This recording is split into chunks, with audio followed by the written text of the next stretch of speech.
Hello everyone, my name is Philip and welcome back to Phasing Forward. Let's pretend like this didn't take 2 weeks. Okay, so welcome to Phasing Forward and we are now covering the WandaVision finale. Fucking, it feels like months after it came out.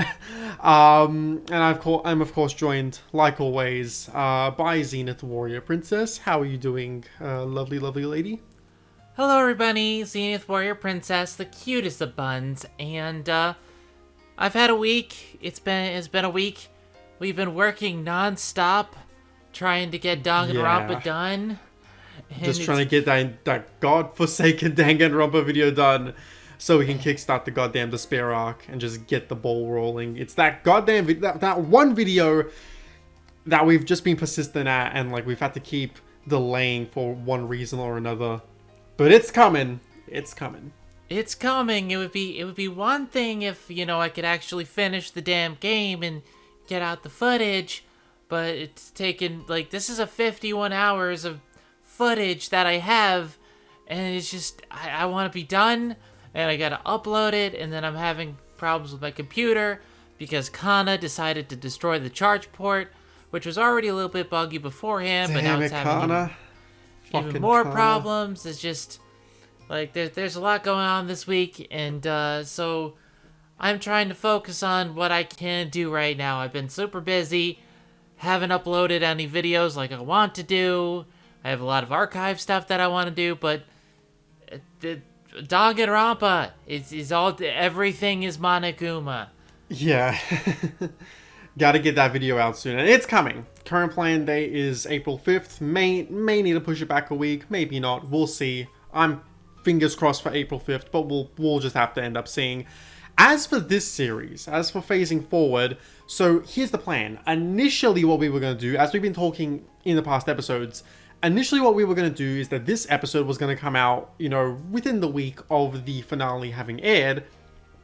And then just before Falcon and the Winter Soldier happened, me, Zen, as well as Casey and Michelle, who you will remember from episodes 5 and 6 of this series, they were going to join us again for a series overview and just give like the entire series an overall look. Here's how that's going to be working now. So, and this is going to work for all the Disney Plus shows, where we are going to give each Disney Plus show time to sit and time to stew, and then we're going to jump back into it. So our complete series review of WandaVision isn't going to happen until we reach the break in between Falcon and the Winter Soldier and Loki. Because there's going to be like a month and a half to 2 month break between Falcon and Loki. So between that break is when we're going to do our complete series review of WandaVision. And then close to when Loki is going to start, that's when we'll do our complete series review of Falcon and the Winter Soldier. But yeah, so just from now, we're going to do episode 9 of WandaVision, and then next episode, we're just immediately jumping into Falcon and the Winter Soldier. So just a heads up there, because and besides, we already have a very busy schedule as is. This will just make things easier. Yeah, we have a lot to do. We got a lot to do, but we're gonna make it. I'm having fun with Phasing Forward. I don't want to rush it, especially with all the other stuff that I have to do. Like, immediately after this recording, I have to go to work, then I have to drive my roommate to the bank, and then I have to go home and finish goddamn Rampa. Dang it, Grandpa. Dango, Rango, Mango, Tango. That's why I like to call the series. So when I say I have no free time, what I mean is I take my, like, an hour break in between things, but that's about it. Like, I don't have free time to do stuff. So I'll be looking forward to this week that I can actually take off, hopefully. Yeah, I'll just this next week after finishing recording, Zen's going to take a week off. Then we're going to get to her recording the audio and Nick editing it and me editing the video. Yeah, it's going to be, and that's going to be a new experience for us because we're going to do it as we go, since this video, spoiler alert, is going to be fucking massive. But enough about Danganronpa. I wish we could say enough about Danganronpa, but I feel like that video is just consuming our lives now. But let's switch focus to the WandaVision finale. Zen, what did you think of the WandaVision finale? I I was really impressed. There's a lot of really, really good stuff here. And there are indeed problems, but for what I wanted out of it, for the things that I was looking for in the finale, everything wrapped up. There were threads that were still dangling, but they're going to lead to plot points elsewhere. And it was a very satisfying conclusion. There were some things that I may have, I think it could have used maybe 15 additional minutes to give us more time with, what happened to White Vision at the end, a little bit more fight time. I feel like even just an additional 5 minutes would have helped with, explaining where White Vision went. I think that's like the only like loose end that this series leaves that like didn't exactly get like a proper send off. Like this series has a bunch of loose ends, but like they all feel like for the purposes of this show they concluded like just fine. But with White Vision, you just have him going like I am Vision and just like flying out through the roof. So like I feel like that they could have at least shown him like somewhere, but like I feel like you don't need that much time for that. Other than that, I feel like the show like wrapped up everything it set out to do pretty damn well. So yeah, and I feel like in terms of like it being the runtime it is, I feel like they wanted this to be like the longest episode while also still not straying too far from the fact that the average episode length is like around 30 minutes, but I mean, like, here's the thing. If they had added an additional, like, 15 minutes to this episode, or even just, like, said that the last 3 episodes were really going to be an hour, it could have worked, especially because we're sitting in our homes already. We're sitting through this, and the episodes have gotten longer and longer as time went on. It makes sense. I think it would have worked a little bit better with a little bit more closure, but the ending itself was great. There's a lot to talk about, though, and I'm trying to figure out where I want to begin. Well, I guess, like, in terms of where to begin, let's begin at the beginning with freaking Wanda seeing White Vision and them just looking at each other, and then freaking White Vision just crushes her head, and I'm just like, Jesus Christ, guys. Well, there was also a little bit more with her fighting against Agatha, and Agatha revealing that her power was to absorb other powers, which, interesting. It's not exactly chaos magic then. Because I'm not entirely sure. Like, that does explain the scene at the beginning with the witches, but there's a lot about Agatha that I'm confused on, and it's not a bad point because they're setting the seeds for the future. She's not done. But yeah, I feel like Agatha's definitely going to be back in the future, but like I feel like for the purposes of the series, because I feel like in the future when Agatha does eventually come back, it's going to be in more of like maybe a supporting villain role or just a supporting role in general. I feel like this was supposed to be her series where like she was the main villain, and I feel like because of the nature of her being a twist villain like in episode 7, I feel like that didn't give us enough time to really like flesh her out as much as they could have. But I feel like I have faith that they're going to do well, like, in the future. And here's the thing. This is Wanda's story. And while Agatha's story is very related, it's a different story. This is supposed to be about Wanda. The lion's share should be about Wanda. Like, we didn't have we had enough about Monica, but we didn't get, as much as we could have. But that's because it's Wanda's story. And I think with Agatha, they're really saving her for later. And I don't think we needed the backstory just yet. I'm saving, I'm saving hope for later. I think what we got here is very good. Yeah, I feel like there's no harm in saving hope for later. It's, for me, I really liked Agatha in this series. I feel like saying that she contributed nothing to the plot or Wanda's journey is a bit of a hyperbolic gesture. I think, like, I can never say the word gesture right. I can't do English. I I feel like Agatha was a really good part of the series. I feel like she just needed a little bit more time to like fully flesh her out because again, her powers not really delved into that much. Her motivation only really skimmed over. It was serviceable, and I definitely like Agatha in the series. And enjoyment-wise, she is brilliant. But I feel like we could have gotten a little bit more, just a little bit more. I think we could have gotten maybe a tease, but here's my reasoning and why I think that Agatha not playing as big a part is important. I don't think she would generally reveal that immediately, especially not to somebody she's trying to manipulate. And the entire thing is about Wanda gaining back her mental state, and it's not focused on Agatha, but the seeds are there. We're starting to wonder, and then I'm guessing maybe Multiverse of Madness, they're going to bring her back, and we might get a little bit of hints of backstory, but we don't need the entire thing all at once. I feel like Multiverse of Madness is maybe a little bit too crowded with stuff for her to come back there, because you have not only is that a Doctor Strange movie and like they're following everything up with like Mordo in that movie, as well as like delving into the multiverse, and now we're adding Wanda into there and like continuing her story. I feel like just all that stuff put together, I feel like Agatha's going to come back at a later point, not really Multiverse of Madness. But maybe Spider-Man, maybe Spider-Man Homestuck. Spider-Man.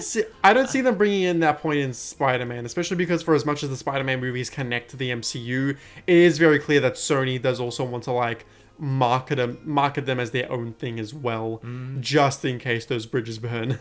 You mean Spider-Man Homeward Bound, or Spider-Man Home on the Range? Phone home. I think my favorite out of that was Zendaya's, where she was just like home slice. But yeah, like, they're clearly going to bring back Agatha in the future. They're not gonna drop her. She's already expressed interest that she wants to come back. They're going to bring her back. Thank God, because we need to start. I feel like for as much as I'm fine with them killing villains, because I'm like, we shouldn't, as much as characters like, say, Batman and Spider-Man shouldn't really be killing their villains, especially Batman in particular, I'm also fine with, other heroes doing it, because it's like, because for me there's like three, and Full Fat Videos actually explained this as well, and I'm like actually completely on board with this, where it's like, on one end you have the superheroes like Batman and Superman who don't, Batman and Spider-Man. Superman can potentially kill villains, but it's, you have that end where it's like they refuse to kill villains, they just don't kill villains. And then you have the other end where it's like freaking Punisher, where it's like anti-heroes who are kind of immoral in a sense, and they just have no qualms about killing anyone who's the bad guy. Whereas in the middle you have guys like, say, Captain America, or Iron Man, or Superman, or like essentially most superheroes when you really get down to it, who they don't set out to kill the villain, but if they need to kill the villain, then like they'll kill the villain. So and here's my thing on that. I think if it's absolutely necessary, you don't feel you have any more stories to tell, make it appear like the villain is dead. But I don't like killing off villains, especially because it closes avenues where you can bring that character back.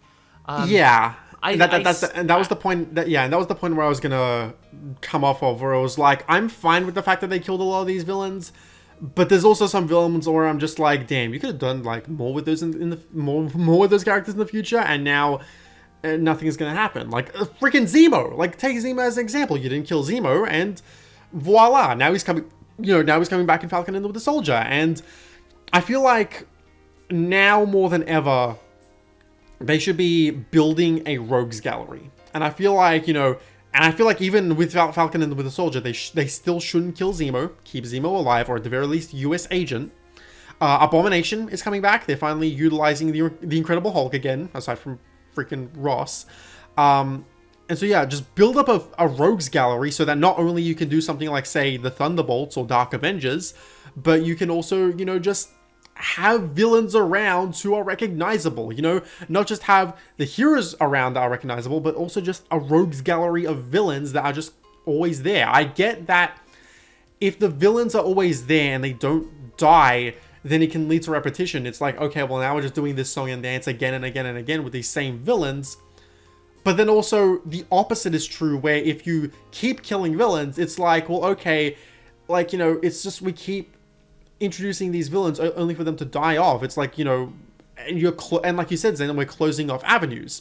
So as much as I'm fine with like certain villains in the past dying, there's also some that I'm just like, I wish they could have come back. Like, I've heard an example with like Black Panther, people saying like, oh, you know, Claw should have been kept alive so they could do something with like, say, maybe Ant-Man or someone else in the future. And I'm like, that's one I can kind of agree on, but then also him dying was kind of needed for that story to work. But then there's definitely some other villains where I'm just like, you could have kept them. You could have kept them alive. And even still, like, there are ways that they can bring back villains that are supposedly dead. You know, I still am not convinced that Mysterio is dead. And, like, you know, you can still bring the man... That's one that I honestly hope is still alive, because I'm like, Mysterio would probably work, like, very well in a multiverse movie. Exactly. So it's like they seem like they're trying to build towards a Sinister Six, so why not build towards a Sinister Six and have Mysterio fake his death, defame Spider-Man, and secretly plot his revenge in the shadows? It's Mysterio. He has plans within plans. And, but, like, there's also the Mandarin that we can bring back. There's a lot of villains that they only utilized once that they can actually legit bring back. At this point, they can't call him the Mandarin, because now we're going to have the real Mandarin.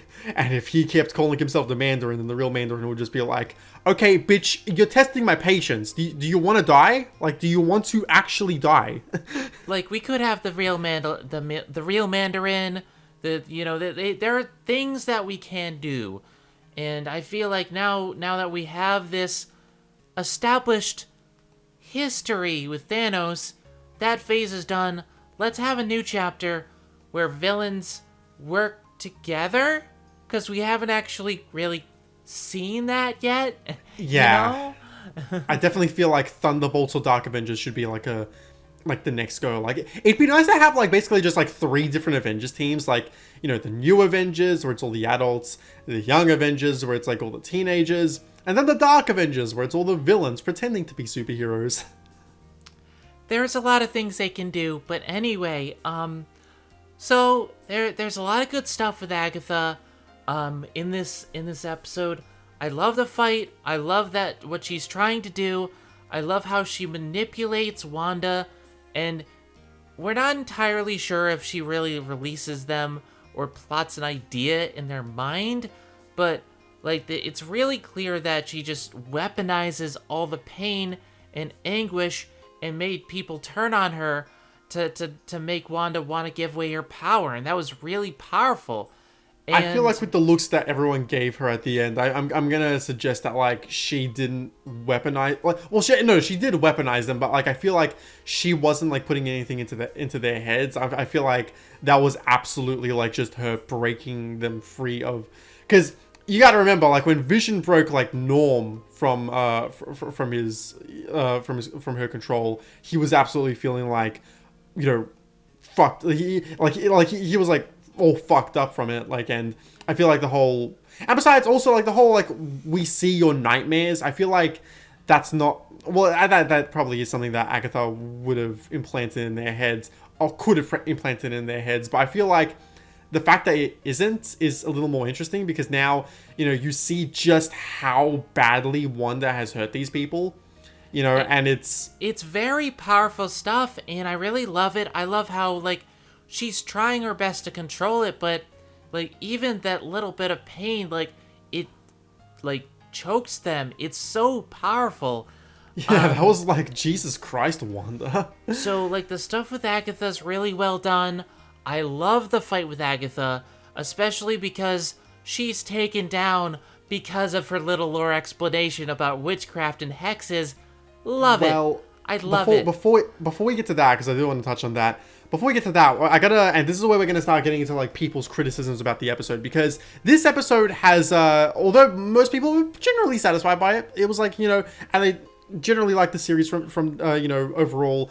A lot of people were like disappointed in this finale. I'm talking in an American accent now. A lot of people were disappointed with this finale because of various reasons.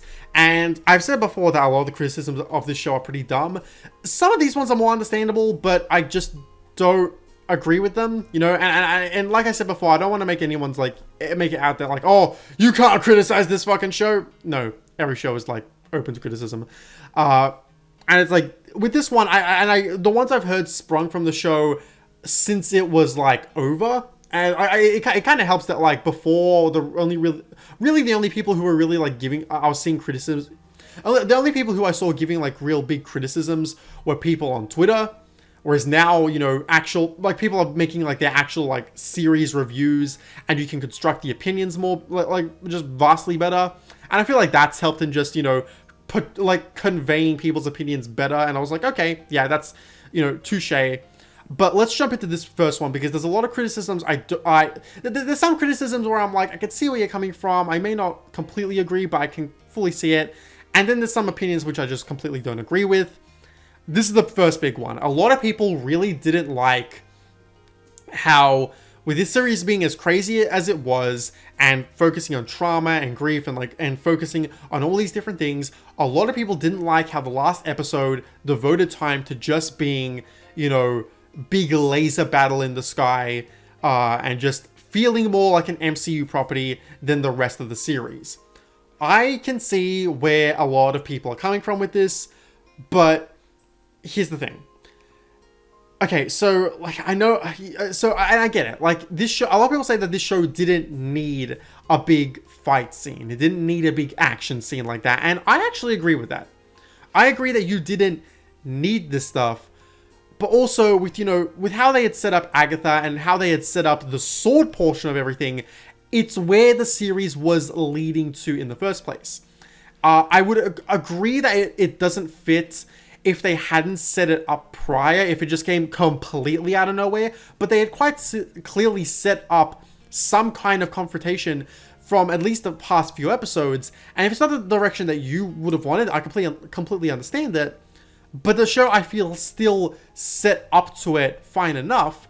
And with that being said, I really like the fight scenes themselves. A lot of people say they're too generic, but why I like them, I'll get to the Vision fight in a second, but why I like the Wanda vs. Agatha fight is because of the rules that it establishes very early on. So they established that Agatha, you know, if Wanda just like throws her shit, like throws her magic at Agatha, Agatha's just gonna absorb it. And Wanda is gonna like, you know, start to lose her powers and like starts to like get all wrinkly and shit. And so we already established just with that, okay, Wanda can't, you know, take a brute force approach with just taking her magic and, you know, chucking it at Agatha, because if she does so, she's gonna lose fairly quickly. So now she has to like, you know, kind of like think differently about how she takes the fight. And so, you know, she chucks a car at her, and she has to like try and do all these different things, except for just directly toss her magic towards her, because otherwise she's just going to get completely, you know, dismantled, and her power is going to be taken away from her. So I really like that aspect of the fight. It's also a very strategic fight. Like, it's not really a big laser battle because it isn't just a bunch of people fighting, especially in many different aspects, but we have 3 different things going on. With the stuff with Agatha, it's not really a battle so much as it's their willpowers working against each other. Agatha wants her power, and she's gonna do it, and she knows that she can win, so she's not gonna go all out, and the only way to beat her is by going around it. She actually brings back and calls back to Ultron using like the Darkest Fear stuff, but it doesn't work because she tries the car, she tries a few other things, and then she uses the Hex, which using the runes was brilliant. I thought that was great strategy, especially because at that point, I thought I marked out so hard at that point. I marked out so hard. I was like, oh my god, freaking Uno reverse card. I legitimately squeed and yelled, and I'm just like, that's so badass. She took it, and especially because I didn't see it coming, because the way she said, you can give all this power, like, I thought she had finally given in, and she's like, nope, she just set it all up. It's a brilliant fight. It's well shot, it's well acted, the effect work is brilliant, but it's not a giant laser battle because it's all about mental strategy. The entire fight is a pull of wills, and how can she beat this person who's just absorbing attacks? How can we work around it? And how is she gonna manipulate her into just giving away the powers? It's great, and I don't see how it's just a giant laser battle, because a lot of this episode is intelligence. Thematically, I feel like it really fits with, where Agatha and Wanda are in this finale. I also feel like I don't just see them as like big laser battles, because with these kind of battles in like the other in like some of the earlier movies, the solution's very simple. In Iron Man 2, it's just, let's put our hands together and blow him up. Let's do this. Let's just do this, and the villain will die, and it's a boring final climax battle. Whereas this time around, I feel like it's not only is the action itself, much more well thought out than that, because like I said, Wanda's got to think more strategically to take down Agatha. But in both this fight and the Vision fight, I feel like the ways they actually win and the ways they overcome the battle itself is more when it comes to wits rather than just brute force. In Wanda's case, she summoned the runes because of the last episode and what Agatha unintentionally taught her, and that plays more into her figuring out figuring herself out as a witch. And then in Vision's case, and in terms of the actual battle with Vision, it was nice to basically see two beings of the same, power, and I guess regular Vision, quote unquote, even though he's technically the fake because he's the one that Wanda created, but I'll just call him real Vision, quote unquote, for the sake of it. Real Vision having to avoid the Mind Stone being taken out again, and then come the climax of it where he solves it with deductive reasoning, which is one of the best scenes in the episode, where he explains the ship of Theseus to White Vision, which I already knew because I took fucking philosophy classes. Ain't I a freaking scholar? Well, I have a lot to say about this because, oh my god. I just want to briefly touch upon the battle. I don't mind that it was two people punching each other because they're the same exact person. It's like Superman fighting Superman, or like The Rock fighting whoever it's like Vin Diesel fighting The Rock. You have two of the same people fighting each other. It's gonna be that's what you get, So yeah. Oh come on, Vin Diesel and The Rock aren't the same person. One has an accent. Look, I watched the Fast and the Furious movie where they had a battle. I didn't care about anything that was happening, but they were beating each other up and it was fun. It wasn't the best fight, but whatever. And the thing is, it's not going to be the best fight regardless, but the fact that it ended with this philosophical debate and he beat him with intelligence. Hey, Mind Stone, it's a piece of the Mind Stone using intelligence and logic with a robot. I love it. But I heard of the ship of Theseus actually from Zero Escape, because they bring up the ship of Theseus and Lock Socks in the first Zero Escape game. And for those who don't know, Lock Socks is essentially, if it's the same thing as the ship of Theseus.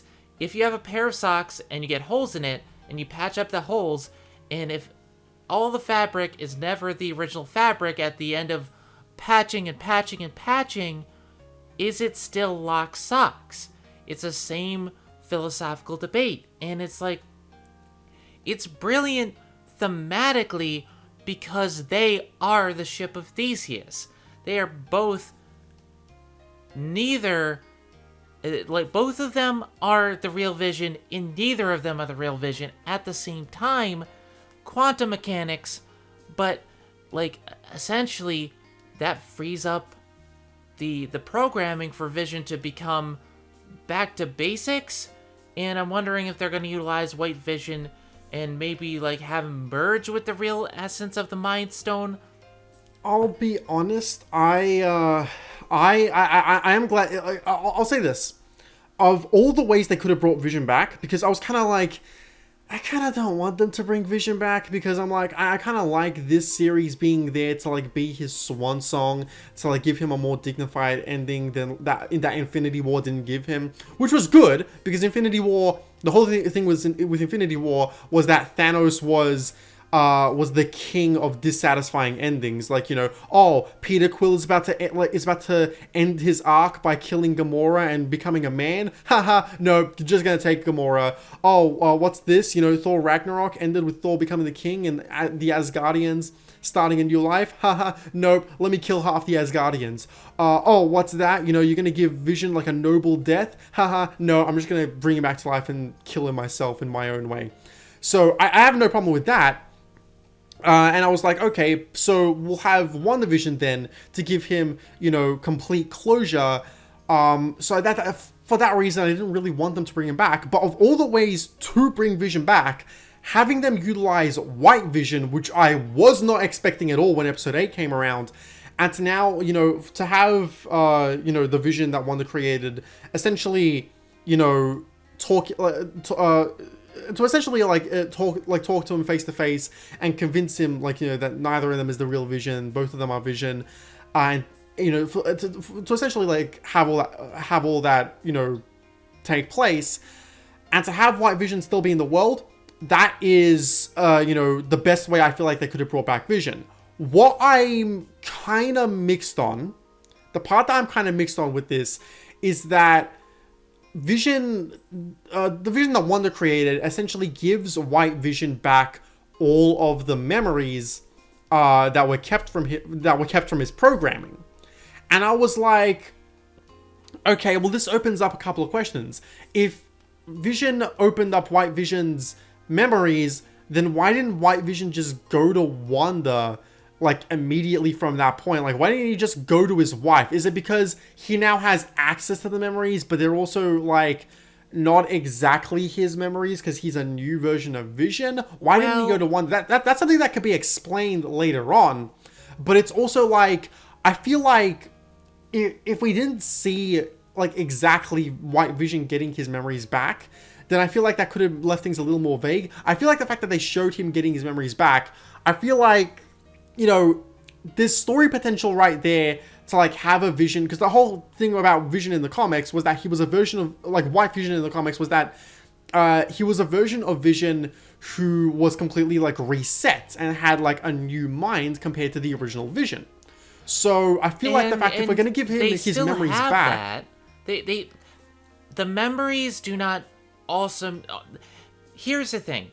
The memories don't necessarily give him his personality back.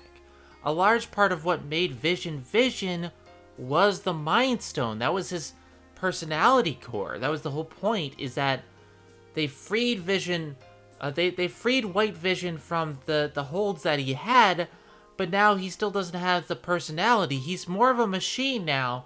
They're probably going to make him into more of a logical creature, and that's going to run into problems. He has the memories, but none of the feelings. And I feel like that's part of it. Because regular Vision, or should I say fake Vision, had none of the memories, but all of the feelings. Yeah, it's... And hey, I'm holding out hope that that's kind of like where they go. But if they have White Vision just turn up next time and be like, Wanda... and, like, he remembers everything, and everything just carries on like normal, then I'm gonna be like, that's a bit of a cop-out. But, like, if they do take that opportunity to bring, and now they've brought back Vision properly, but it's White Vision, and he's, you know, and he doesn't really have a personality, and it's a completely different Vision than the one that Wanda fell in love with, I feel like that could lead to like some interesting story potential, which, and people, and you know, I can completely understand someone saying that, well, wouldn't that just be dogpiling on Wanda even more, like giving her even more grief to like handle with? And at that point, I feel like it would be good for her kids to come back. I feel like if her kids have, if at that point her kids have come back, and you also have White Vision, then at the very least she has her kids, even if she doesn't have her husband. So here's what I like. It could be a good balancing act where she has, you know, she has her kids, but like then she also has this grief. It could be a good balancing act where it's not completely her struggling with grief, but it's still her struggling. It's her handling with her, like dealing with her things, like much healthier than she has been in this series, essentially. Here's what I like about this, in my opinion, because I had said last time that I kind of wanted them to have a happy ending. And it doesn't quite do that, but I like that they gave the memories back, because, one, the scene that, you know, where the White Vision comes and she sees him, and the Wanda and the head crush, straight out of the comics, that was emotional and powerful, and it had weight, but now we have this Vision freed up, and it opens the door, it opens the potential for Vision to come back, and at the end, we have the potential for the kids to come back. And even though we had this really tear-jerking finale that we'll get to, I think it's great that they left this door open so that it's not a fully sad finale. It's not exactly what I wanted, but I think it's exactly what it needed to be, because we couldn't have had a fully happy ending with everything that was going on. So getting back that memories opens up a door. If the memories never came back, that door would not have been opened.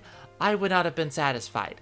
I'm very satisfied with what they did here, and if White Vision shows up, I don't think it'll be a tragic thing for her, because we already had that Wanda head crush. We already had that tearjerker moment, so I feel like Wanda's gonna be better mentally prepared for it. I feel like there's so many things that they do well with Vision's character, with leaving that door open for White Vision. Yeah, I'm not completely like I'm not completely miffed about him coming back at all, because this is comic books we're talking about. I feel like the people who are going to have the most issue with this are people who aren't regular comic book readers, who aren't used to this shit. And, you know, someone could say, well, just because you're used to it doesn't mean that it's good.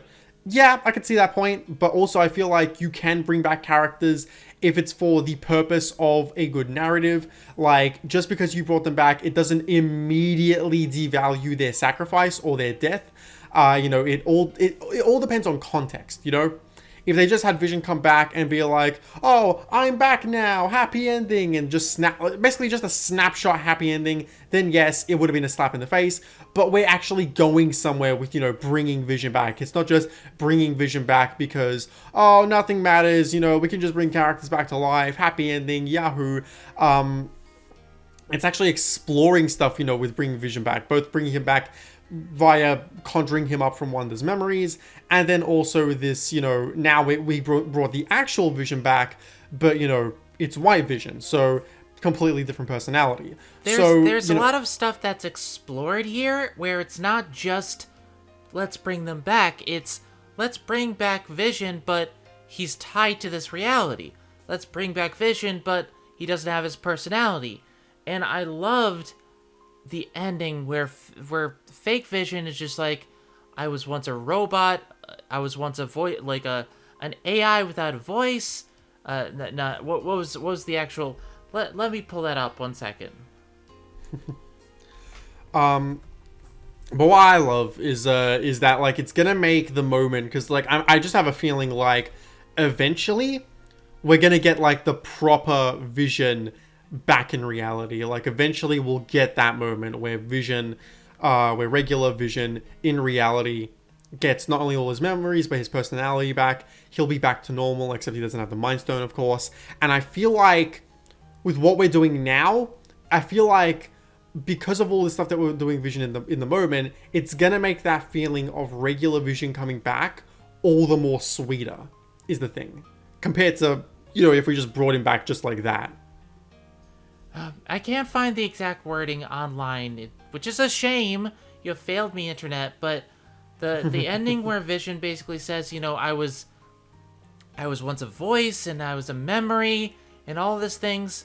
Maybe there's a chance for me to come back one day. And it's this heartbreaking finale where we say goodbye and we know it's not the real Vision, and we know that White Vision's not the real Vision, but the Mind Stone is brought back into her, and it's just so beautiful and so well done and so poetic, and it's not undercut by the fact that Vision is still out there, because we've established with the ship of Theseus that both and none of them are Vision. And that's the importance of both of these scenes, is that they are and are not the actual Vision, and for Vision to come back will create something more than the two of them separately, and I like that. Yeah, I feel like this was treated very well in the series. So let's see. We've tackled the big laser battles. We've tackled both of the fights. We've been tackling. We've tackled Agatha and how she was kept alive. Can I talk about I want to talk about the ending with Wanda for a little bit. Which one? How the people reacted to her at the end of the series. Before we get into that, because I feel like there's a little bit more I want to get into before we get into that, especially when it comes to Monica's character. In fact, that's one of the two things I want to get into. But the first thing, before we get into Monica and before we get into the ending with Wanda and the townspeople, there's one there's one very big elephant in the room that we need to talk about. And you know what? Let's get it out of the way. Let's rip the Band-Aid off, because it's a big sticking point for a lot of people, to the point where hashtag Save Quicksilver was trending all on Twitter. Oh, fuck let's talk about Ralph Boner. Okay, Boner. Here's the thing. Okay, I'm gonna say this right now. Y'all are being babies. Y'all are being huge children with this. Well, I wouldn't go that far. No, they are. I would go that far, because the entire time they were using it as a red herring, and everyone's just like, oh, they wasted this character. We knew this character was gonna be here from the first time. We knew that Evan Peters was a thing in this show. So, like, the whole point of this was to make us think that it was Fox's Quicksilver as a red herring, and they explained it very easily that she had used a little bit of mind control and taken over. And they showcased it, but there's still the possibility that this is something to do with Quicksilver because of the speed and the powers. But even still, there are so many brilliant things tied to this. First of all, Agatha kept mentioning her husband Ralph. I don't think that's the part that everyone takes issue with, because I do agree that like tying into the whole thing of like, oh, it's Ralph. That's a nice little thing. Just tying in, it's like, Agatha's husband that she's bringing up all this time. I think where most people's disappointment comes from, and I feel like, and let's also bring this up now when it comes to fan theories. I feel like the thing is, part of a lot of people's disappointment with this series has been fan theories, and how we didn't see Mephisto, didn't see Reed Richards, didn't see Magneto, didn't see X-Men. Most of this stuff, I feel like, well, yeah, we didn't see this because there wasn't even really an inkling of that in the series. This is all stuff that you guys conjured up because of info from the comics, plus stuff that's coming up later. And a lot of people just, taking those facts and kind of mangling them together and being like, oh, okay, this is going to be in the series. And when it wasn't in the series, people complained. That stuff, I feel like, yeah, you guys are conjuring that up just out of your preconceived notions. This is why you need to, like, lower your expectations and just let the show do what it's doing. But Quicksilver is the one occasion where I'm like, okay, yeah, this is kind of the show's fault because, and they explain that like the point. The whole point was that they wanted us to think that, maybe the other Quicksilver was here, then have the red herring of the other Quicksilver, Zen, which was the red herring within a red. Let me explain. Because I wasn't done talking. Because I wasn't done talking with my sentence. It was like, I agree that it overall worked, but I also can understand in this case. This is one of the places where I can fully understand why people felt a little gimped, because and even and I will say the writers themselves, the writers for the series themselves, were kind of acting like idiots about this in interviews, where they were like, oh, well, we didn't expect people to think that this was going to be a setup for the X-Men. And I'm like, okay, you guys bring in the most popular X-Men actor or popular character from that universe. That's not like, say, Wolverine or something, or like Patrick Stewart's Xavier, Professor Xavier. You bring in like the most popular actor from like the newer X-Men movies into this series, and you don't expect people to theorize about X-Men. Like, I especially when like Multiverse of Madness is the next thing that Wanda's popping up in. Are you serious? So that part, I'm like, seriously, guys, no, you would have had to expect that. But I fully understand why people are mad, because they got because now they got promised, Evan Peters Quicksilver, and then it turned out to just be a boner joke. And I will admit the boner joke is kind of going a little too far. I think that's just insult. Like, it's just like insult to the wound.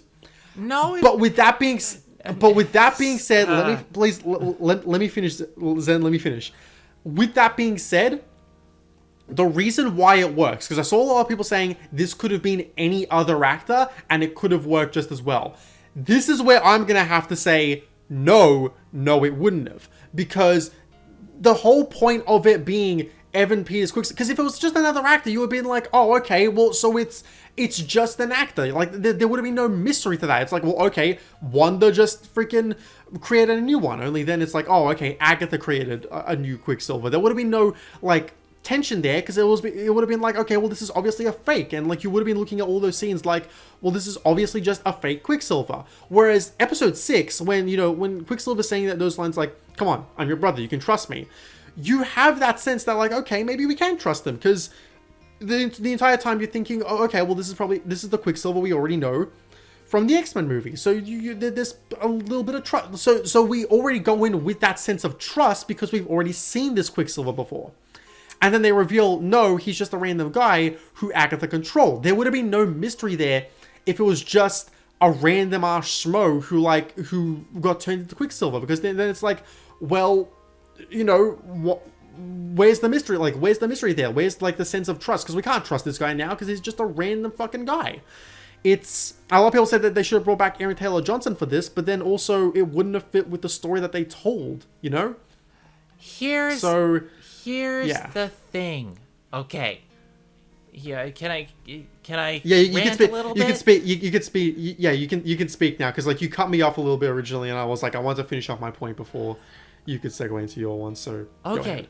here's my thing. 1, the boner joke is not cheap because, A, it's super funny. It is legitimately really funny. Like, and it's something that you would not expect. It ties in with her husband, Ralph, and Ralph, like, she doesn't want to see him, blah, blah, blah. But here's another theory, that Ralph is the witness protection program Jimmy Woo guy on the inside, and that's part of the theory, and that Boner's the fake name. I feel like that's going into theory territory. I think at that point it's just like, let's focus on, like, what's in front of us and not what's a theory. But it's a theory, but either way, this is the entire damn point of the character. Why I kept saying, like, I wanted Quicksilver back. They were toying with this. The writers understood that since Ultron, we didn't have it, and we didn't get a chance to deal with this death, really. So this series is about dealing with part of the grief, and having it just being the original Quicksilver, in hindsight, I don't think would have worked, because it's that bait and switch Agatha's controlling everything. Agatha's in charge, and she probably hasn't even seen the original person, so she did the next best thing. And having that red herring within the red herring, the first red herring was that Quicksilver was coming back. Second red herring was that Quicksilver from the Fox universe was coming back. It would not have worked if they hadn't used Evan Peters. It would not have worked without going this route. And it's not a slap in the face. It's them misdirecting you on purpose. That's the entire damn point of the character. And he served his purpose. He was there for several episodes. He's not wasted because it ties into Wanda's character, because the entire time she has to be suspicious of him. Yeah, and that's why, and look, we're going on explaining why it works, and I do agree it works. I actually really like this twist. I like that if they were going to go this route, it would have made the most sense to bring back Evan Peters, because, you know, again, couldn't really bring back Aaron Taylor-Johnson because it wouldn't make sense within the context of the story, and you can't really bring in some random guy to play Quicksilver, because then we don't have that sense of trust there, because it being Evan Peters at least puts that sense of trust where it's like, oh, okay, so I trust this guy, because this guy's probably, like, you know, the Quicksilver from the other universe, and I personally think it works really well. But then, of course, the reason why a lot of people don't like this twist is just in the mere concept of it, where you're baiting the fans into thinking that it's one thing when it's actually another. And in this case, a lot of people thought that we were getting Evan Peters Quicksilver coming into the MCU, when it wasn't that. It was just... Well, they got hype for no reason, like... Well, no, I'm gonna have to say not really, because like with other things, yes, I agree. Like, you know, fucking Mephisto, Reed Richards. I was confused as hell when people were like theorizing Reed Richards. I was like, why are people theorizing that? And it was apparently because like of the person Monica called to like get her into the hex, which turned out to just be like some random lady. And it was like these are the same people who get upset over every single damn Smash Brothers reveal. Like, I get it. You want this big hype, you want this big reveal, and it looks like it's pointing towards something, but they're doing this for a reason. Part of it, yeah, is for publicity and ratings, but in this case, it's deliberately done to misdirect the audience, because that's what the show is about. Where, as in, like, say something like maybe The Mandalorian, I don't know, I haven't seen it, but I've heard something similar is in there.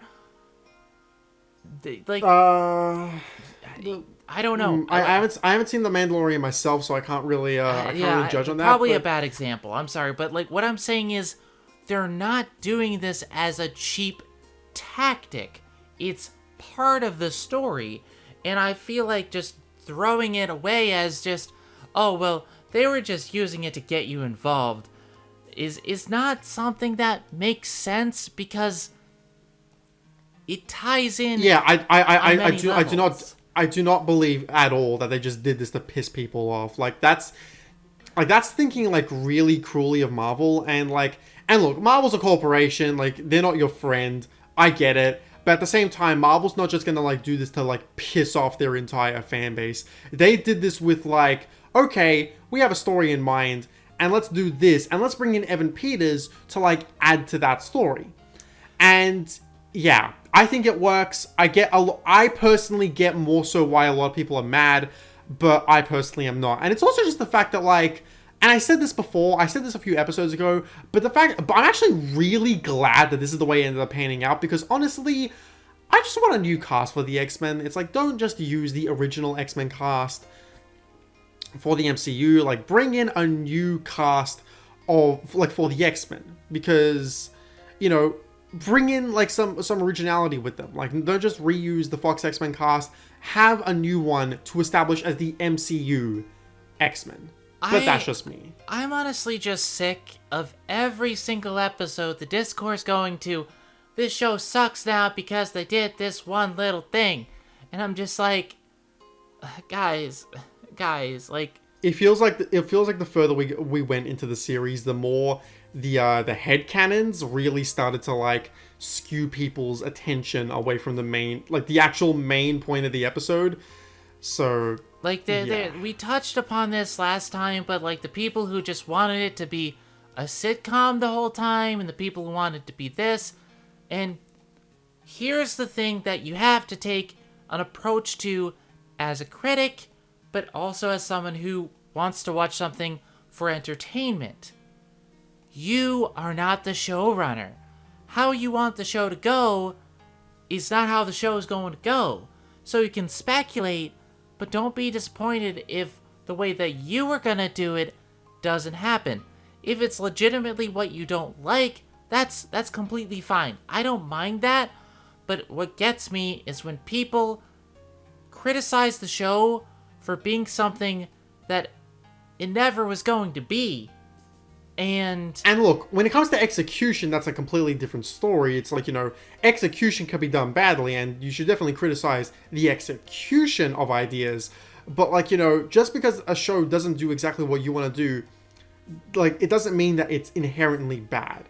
And I feel like this is what they wanted to do, and they didn't want to do X-Men, Fox stuff, and that's their decision. And it's like, let me use an example. Like, let's just say let's just take My Little Pony Friendship is Magic, for example. Yes, I'm using My Little Pony as an example in a freaking MCU discussion layoff. I've been planning for a while now, kind of a rewrite on the character Starlight Glimmer, because I think Starlight Glimmer's story is just completely shit. But when doing so, I've realized that I can take one of two directions with it. Either one, I could make her just a complete villain and have her end at season 5 and just don't redeem her, just make her a villain, or I could rewrite it with the redemption in mind. And I'm gonna do the latter because that is the intent that the writers wanted to do. That was their intention with her character, to have her come back and continuously have this story arc across the series. Now, with that said, I think that story arc was handled really fucking poorly and like crap, but that was their intention to do, like, not their intention to do it crap, but shout it was out their to intention to do Seraphim 7 who's listening to this in anger.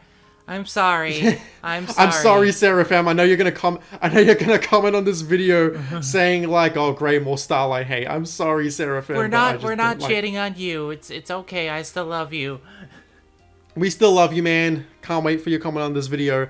But it's like, I see that was the intention that they wanted with Starlight, and it's not like, well, that didn't work, so I'm just going to change it completely. No, that can work.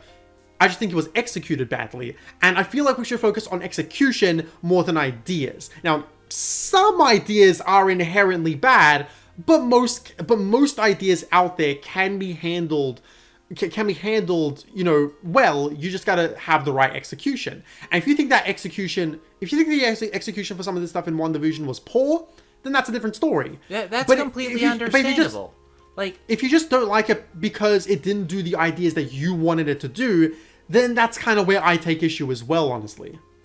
Okay, one thing I do want to make clear, because when I approach media, I have to take two different approaches, because one, I'm a normal consumer of media. I like to be entertained. I like to watch this stuff for fun. But also, I'm a critic. So, I have to think in two different methods.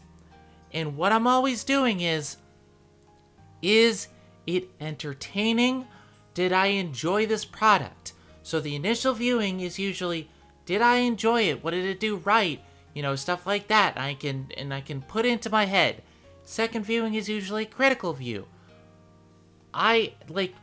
If you didn't enjoy it on an entertainment level, that's fine, but I feel like you're taking something that is just meant to be pure entertainment and taking it to a critical level where it doesn't work. If that does that make sense? Yeah, I think it makes sense. I think it honestly makes sense. With that being said, yeah, I think we've talked about the Quicksilver point long enough. Let's talk about Monica, let's talk about Monica very quickly, and we'll transition to that into what you want to talk about like 20 minutes ago with Wanda and the townspeople. Bye, Boner. I love you, Boner. Bye, Boner. Your joke was so, but I liked your story. I thought it was funny. It's funny. But Monica, I think was a real MVP this season, and a part of me at first was kind of disappointed because I was like, she didn't get as big of a send-off as I was thinking. But then I was like, well, for her being a supporting character in this series and setting up her story for later on, I honestly feel like she got, precisely the right amount of screen time she needed for this series to set up her character while also keeping the focus on Wanda and Vision. And I feel like her story in general really connects back to Wanda. I've heard people say that like, oh, the sword stuff really doesn't connect it. Like the sword stuff's really boring and doesn't really connect heavily to like the themes of the show. I disagree. I feel like it connects really hard, especially with White Vision and the way and Hayward's whole perspective on just Wanda in general, and most of all, Monica, because Monica is someone who, similarly to Wanda, has just lost and just has just discriminately lost the stuff, like everything in her life, especially because of the snap. In fact, pretty much all because of the snap. And her moment in this final episode with talking to Wanda, saying they'll never know what you did, they'll never know what you sacrificed, they'll never know what you sacrificed for them. A lot of people took that to mean like, she enslaved them. Like, would it really matter? And I'm like, no, it wouldn't. And the show clarifies that it wouldn't matter in the next literal line. Like, did you not hear the next line? That's the thing. Like, the whole point of Hayward and Monica is that they're two opposing views of the same person. Monica sees the true grief in reality and how she's not trying to do it, but she's trapped in her own grief and she sacrificed her own happiness for these other people. Is it? She's one of the characters in the show who doesn't gaslight Wanda into thinking or gaslights Wanda into being the villain.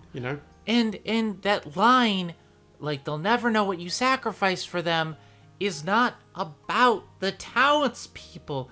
It's about she was happy. She had everything for once. For 1 week. We don't know the time span, but I think it's like at least a week. About a week and a half to 2 weeks. Like 1 week, she was happy. And she had a place where she could finally be free. And she sacrificed that so that she wouldn't be the villain that everyone looked at her to be. That's what that line means, because it won't matter to them. They view her as a villain, but they don't understand the grief, even though they felt it, which is, it's a whole thing. It's like, Hayward is the townspeople looking at this person, and all he sees is a villain, and he can't understand that he's the one in the wrong, and he's the one doing everything to not to protect people, but just for his own selfish reasons. He just sees her as a threat. I don't think that's quite as apt of a comparison because, well, yes, Hayward is like the townspeople, like where he sees her as a villain. But with the townspeople, I think they have more of a reason to do so, more of a justifiable reason to do so, because Wanda did hurt them because of her taking out her grief like this. Whereas Hayward, I feel like what makes him truly a villain is the fact that he indiscriminately like treats Wanda and gaslights her like this into being the villain because he's of the freaking Thunderbolt Ross mentality that because she is a superpowered individual and because she is like basically how like Ross compared Thor and Banner in Civil War to like nukes and like as actual like weaponry, like Hayward is of the same mentality, which is completely like shown with how he treats the Vision. Exactly. So, and Hayward is a villain in that sense with his very simple-minded thinking. what gets me and what I love about the townspeople is that they felt her grief and they still don't seem to understand it.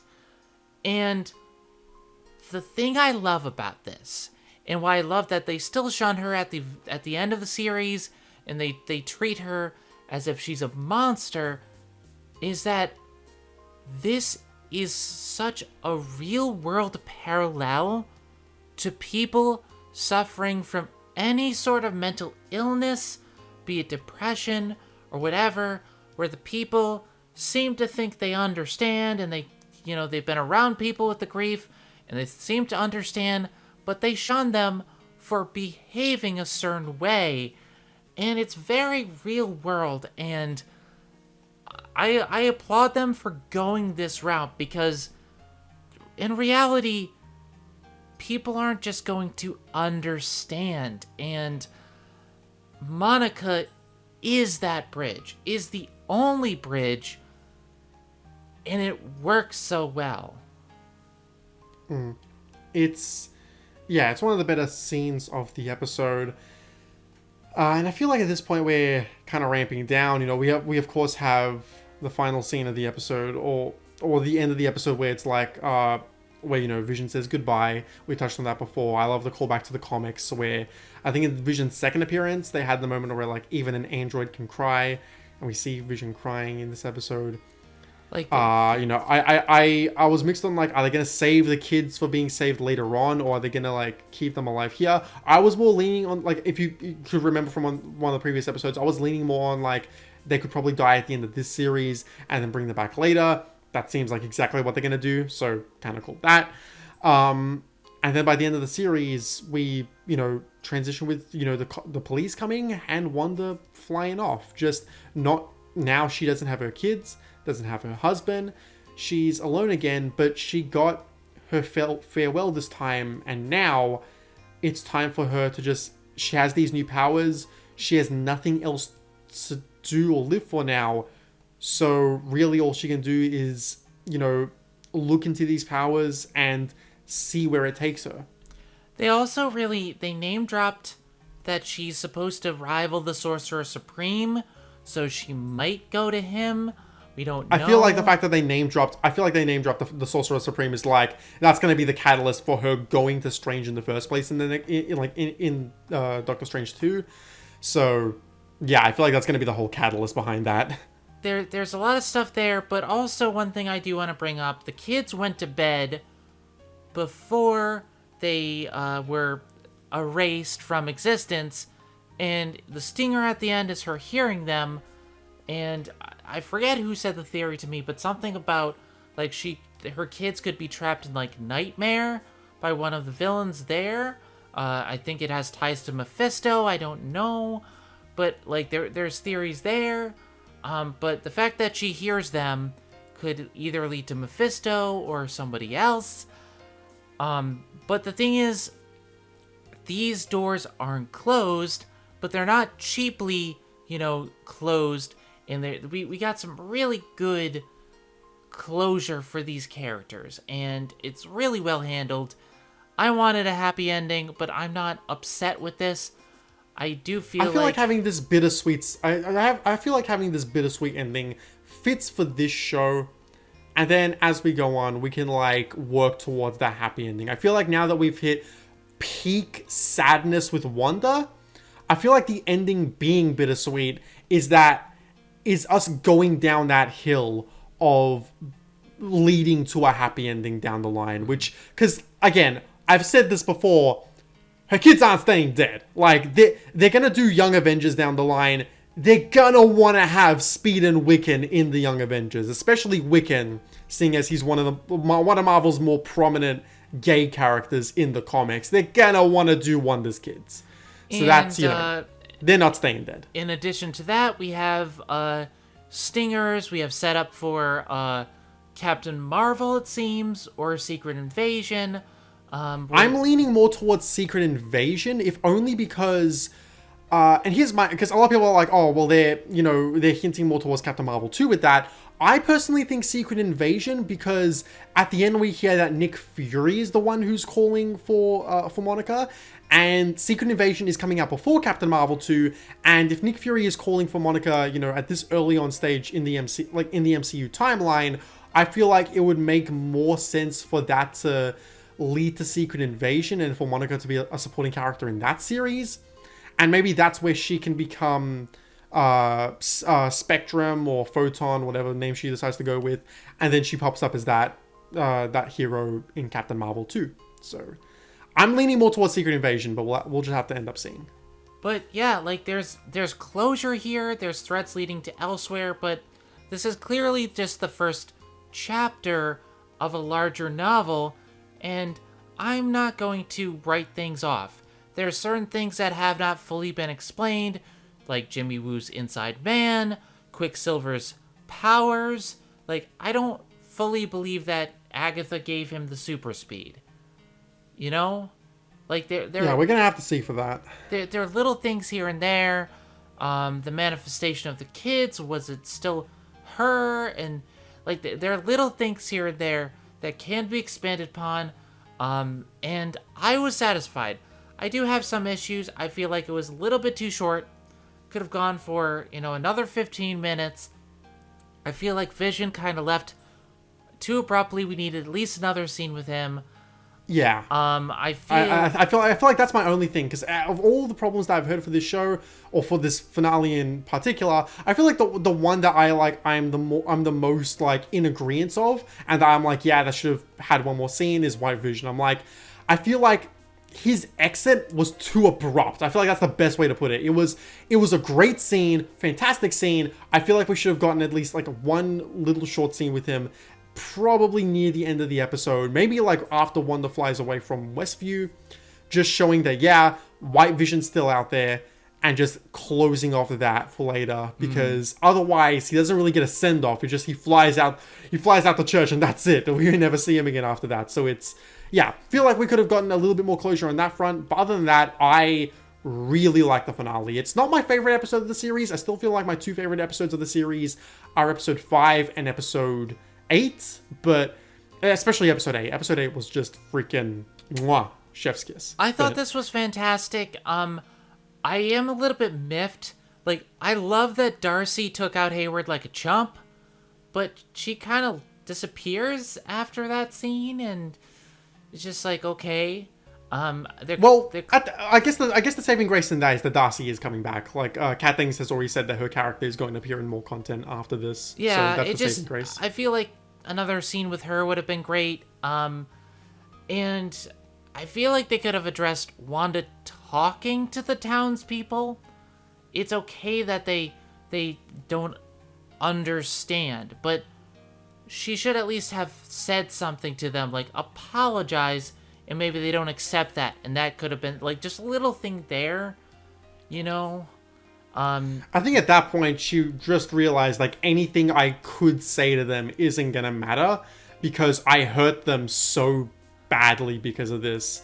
Like, I literally, like, I choked them like half an hour ago. Like, they're not gonna just like easily drop this, and I can't blame the townspeople for that, because it's like, I can't blame them there. And what else? Especially with like Dottie, who turns out just wasn't anyone. She was just like, everyone was like, oh, Dottie's gonna be someone. Like last time I was like, she's gonna be Arcana. No, she's just a random townsperson. It's another red herring. Yep. Dottie, like, yeah, especially with Dottie coming out and saying like, oh, you know, my child, like, my daughter's been locked in her room. Like, oh, could you please just let her out? And like, I was like, damn, I feel so sorry for her. Like, there's some really good stuff in this. I feel like maybe a follow-up with the townspeople later could have been fine, even without Wanda, just to see what's going on there. Or, maybe a little bit more with Agatha. Again, just 15 more minutes. It would have been perfect. As it stands, I still love it. I think a lot of the criticisms I understand. Some of them I vehemently disagree with. And yeah, in one in particular, I'm like, just stop whining, okay? I'm sorry, like, I don't mean to seem harsh. I'm usually the one who's actually laid back, but I am sick. Yeah, this is a complete reversal to how it usually is. Because usually I'm the one going in hard and harsh, whereas you're always the one who's like trying to be the understanding one and like, you know, try to understand the whole point. Whereas like here, I'm the one who's like, well, I understand where people are coming from with like, you know, not being MVP. I don't agree, but I can understand why people are upset. Whereas this time around, you were just like, nah, like I think you guys are just being babies about this, and I'm just like, damn, this is a complete reversal to how things usually are. Here's the reason for that, and I'm not trying to attack anyone. I'm not trying to upset someone, but I'm just so sick and tired of every time something happens that people just disagree with, they just go out and attack the creators and everyone involved in the show and saying, oh, the show is horrible because of this one little thing. It's a TV show, guys. It's supposed to be entertainment. Yes, it might not have gone the way you wanted it to. And you can criticize. You're free to criticize that it, you know, to you, it doesn't fit within the universe or whatever.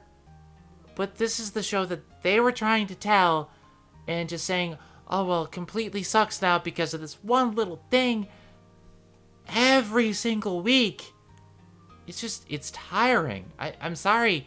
I'm doing my best. I'm a positive person. I love this show. But the detractors really just take a chill pill. Just insert that clip of I think it was from the Secret Empire review from that Linkara did. What was the one with Nazi Captain America? Was it Secret Empire? I think that's Secret Empire, yeah.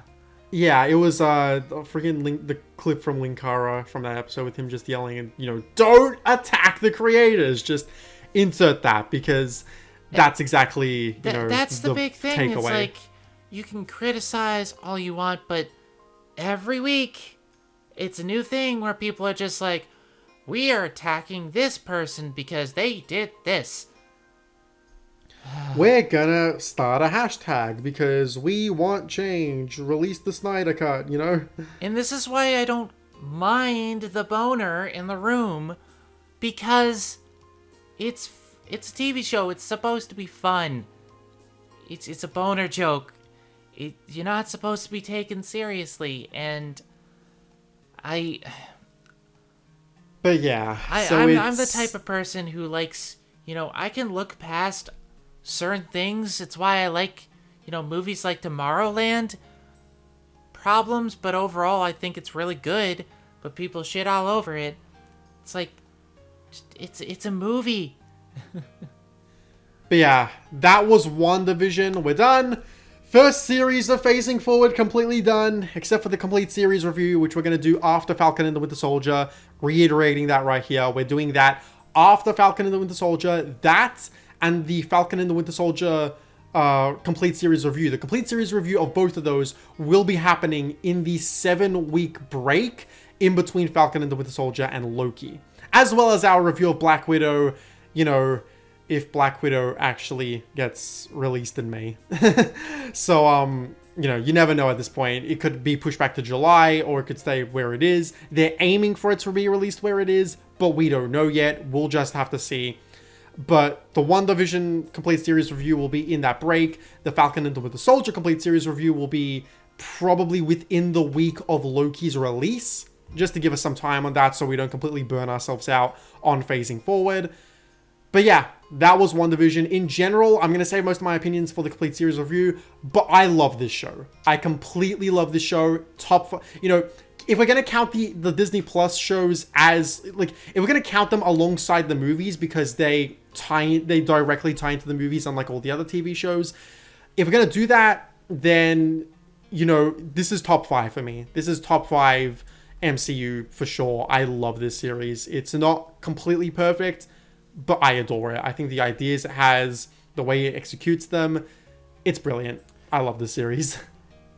That's the thing, like, I love this show. I think this is probably one of my top 5, and I still, you know, I still have to think and pick apart, but on like an entertainment level, not a critical level, but on an entertainment level, I put it with Endgame because I saw Endgame in IMAX and that was just the best thing ever for me. Like, just that experience with an audience of cheering people, and I had that same kind of experience at home watching this week to week and geeking out with all my friends, and it's such an enjoyable experience because of how well they handled so much of it. And is it perfect? No. I'll get into critical stuff when I actually buckle down and think and write about it, but I'm here for your entertainment on this podcast. I'm not here to criticize. I'm not here to pick apart and whatnot. I want to have fun. And, this show is fun to me. I'm looking forward to Falcon and the Winter Soldier, but this WandaVision, my God, it's been so good. It's been so good. And I'm going to lower my expectations for Falcon and the Winter Soldier, not because I'm not expecting it to be good, because I am expecting that show to be good. It's just that that's going to be more run-of-the-mill MCU. Like, that's going to be more Winter Soldier style, more Civil War style, more of that kind of tone. And it's more going to be like Winter Soldier kind of execution, as is Black Widow. So I can already see people saying, like, this isn't as insane as WandaVision is. So, like, we're going to criticize it heavily. And it's like, no, it's a different type of show. And if there's anything that I love going forward with the MCU now and going forward with the Disney Plus shows in particular, it's that we're going to get so much different, varied kind of content. Falcon and the Winter Soldier is not going to be the same kind of show as WandaVision. Same with Loki, What If, Miss Marvel, She-Hulk, Hawkeye. These series tonally are going to be their own thing, at least from what we're being told. And I love that. I completely love that. And I can't wait for Falcon and the Winter Soldier. First episode podcast will be out for that next week.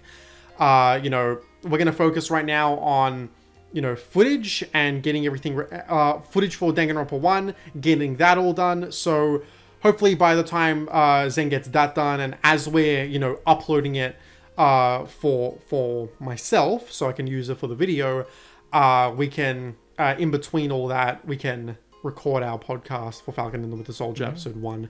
So look forward to that next week. We'll be covering that show weekly like we have with this series. Although with this series we did miss 2 weeks, but aside from that, it's been all good. So yeah, with that in mind, I do want to say that I should be done with footage, knock on wood, tomorrow, but then I have to take in my computer to be fixed. I believe it'll be not too long, but I don't know.